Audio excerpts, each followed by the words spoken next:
Making the transition from just a few pixels to reality is kind of bumpy. Next time, I'm wearing safety glasses, and I gotta get a better helmet. Okay, here's the deal. To get the GP Power Cube, you gotta look inside yourself. Look in your own brain. See, we humans are 64-bit plus, but we still have some powerful under 8-bit programs. When primitive humans were out on the savannah, we moved ahead of the other animals because of more powerful brains. However, things have changed, and they have changed faster than our brains have evolved. No, to do well in first power-up and in your life, you've got to use only 64-bit plus. Firsters powered up by GP will have a big advantage, and bringing GP to all societies will be a win-win. Yes, let's look at how GP and first power-up go hand in hand. Our brains are powerful, but most of us do not study how our brains work. However, many scientists do, and they're trying to get us to listen. Their research shows that our intuitive brain, the subconscious one that we tend to discount, is very powerful. It runs our lives much more than our deliberate, conscious brains. That sneaky and hidden and powerful intuitive brain has too much influence. Now, gracious professionals have learned metacognition. They know how to think about their own thinking. They know, for example, that it is very important to stop our sneaky brain when it is telling us to do the wrong thing. You see, evolution rewarded some nasty behavior, and we easily fall prey to inclinations to do the bad stuff. For example, we are pre-wired to be attracted to other humans, and that can result in some wonderful stuff like caring love, or it can lead to awful stuff like sexual assault. Not good. Gracious professionals recognize the need to lean toward the good part of that drive and suppress the other. Also, we are pre-wired to feel anger and frustration. Those emotions can produce a strong urge to fix wrongs, or they can destroy. We are pre-wired toward tribalism. That one includes some very powerful urges. Now, tribalism gave humans a huge advantage over other creatures. We learned to work together, to share, and to protect one another, but on the other end of the tribalism spectrum is kill the other tribe. Gracious professionals know how to pick out the good parts of tribal instinct and reject the bad. Compete like crazy, but compete fairly and ethically. Listen to the empathy bubbling around in your GP brain. Clearly, any type of bullying is out. Clearly, any type of hostile behavior is out. There are many more subtle ways primitive inclinations can override GP. For example, we apparently love to oversell. Our modern culture celebrates it. We seem to think gross exaggeration is good. Everything is over the top. On the evening news, the fire never burns through the roof, it explodes through. Products are never slightly improved, they're dramatically better. Every rain shower is the storm of the century. The stock market plunges 2 points. When you folks are working with your team, don't let your primitive brain convince you that others will love you more if you oversell. A team member who successfully sells a bad idea is not helping. Conversely, if a quiet person has a great idea and no one hears it, the team also loses. Just remember, being persuasive does not make you right, and being right does not make you persuasive. See, being persuasive is part of being gracious. Being right is part of being professional. To get the GP in Power Up, you've got to do both. And one final thought. Scientists have some solid data that teaches us that our primitive brain can fool us into accepting what our tribe says over objective truth. Now, in First Power Up, as you build and test a machine that absolutely obeys the truth of Mother Nature's laws, you can learn an important lesson about truth's superiority over groupthink. Pay attention to it.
That's better. You can't do any real work with loose clothing hanging about. Now let's get something straight. Very soon, you're going to be let in on this year's game, and it's another good one. Trust me.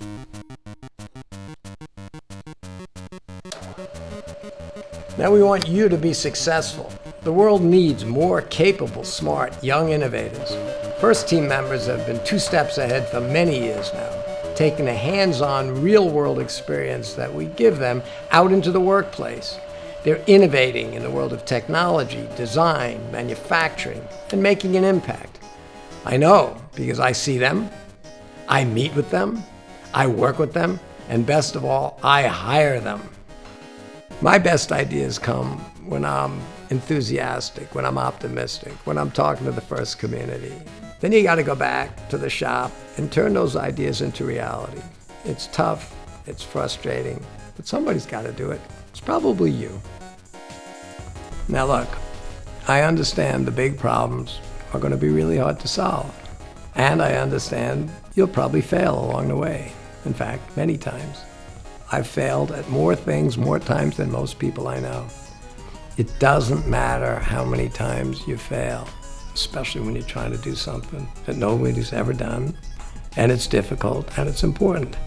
What matters is that each time you fail, you learn from it, you pick yourself back up, and you try again. And if you fall down 7 times but stand up 8, you're a winner. And I hope you're seeing that in your first experience. The theme of these clocks that I build isn't just time is important. That's why I build clocks. But the theme is, for every step back, 2 steps ahead. That's what's important. By the way, if you take 1 step back and 2 steps ahead but stay synced with everybody else, it means you're moving 3 times their speed. You get 3 times as much life experience. You get 3 times the ability to work at a difficult problem, to fail, take a new risk, pick yourself up, and move ahead. That's what's going to take to keep the world advancing. So my message this year is pretty much the same as my message every year. Use your time wisely. Be willing to take risks. Learn from your failures. And keep moving. And by the way, not all those risks are technical risks with your robot. We need to grow first faster. To grow first faster, we need new and different ideas, bold new approaches. Reach out to your community. Reach out beyond your community. Help us grow first faster. Not all of what you try will work. We'll learn from it and we'll try something else next year. Again, take the right risks, move us ahead as quickly as you possibly can. Have a great season.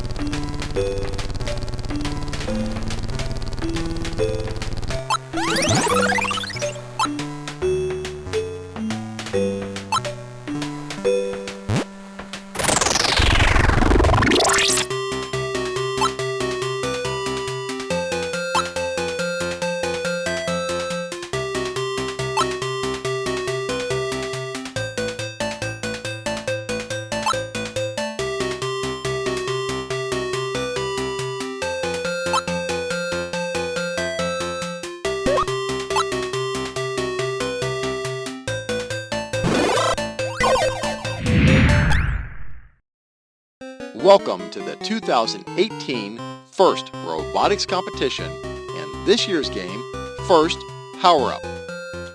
Two alliances of video game characters and their human operators are trapped in an arcade game. To escape, alliances use power cubes to control switches and the scale, pass power cubes through the exchange for power-ups, and ascend to face the boss. Teams may preload up to one power cube per robot. Additional power cubes are available in the power cube piles, along the fence nearest the scale, and in each alliance portal. At the start of the match, the plates of the scale and the switches are randomized. During the first 15 seconds, robots are autonomous. They work to cross their auto line and place power cubes on the switch and the scale. Alliances who successfully own their switch and have 3 robots cross the auto line will receive 1 ranking point. During the following 2-minute and 15-second teleoperated period, human operators remotely control their robots. They continue to gather power cubes to place on the scale and the switches to gain ownership for the longest time, earning points for each second of ownership. Human operators behind the Alliance Station wall collect power cubes from the exchange. They can deliver them back to the robots through the return or to their vault. In the vault, power cubes may be traded in for 3 power-ups. Alliances choose when in the match to activate each power-up to gain a temporary advantage during the match. The Force power-up gives an alliance ownership of their switch, the scale, or both. The Boost power-up increases scoring for 10 seconds for either their switch, the scale, or both. And near the end of the match, Levitate earns one member of the alliance a free climb. Other alliance members climb from their platform. If all 3 members successfully climb, the alliance can face the boss and gain an additional ranking point. The alliance that earns the most points wins the match and defeats the boss.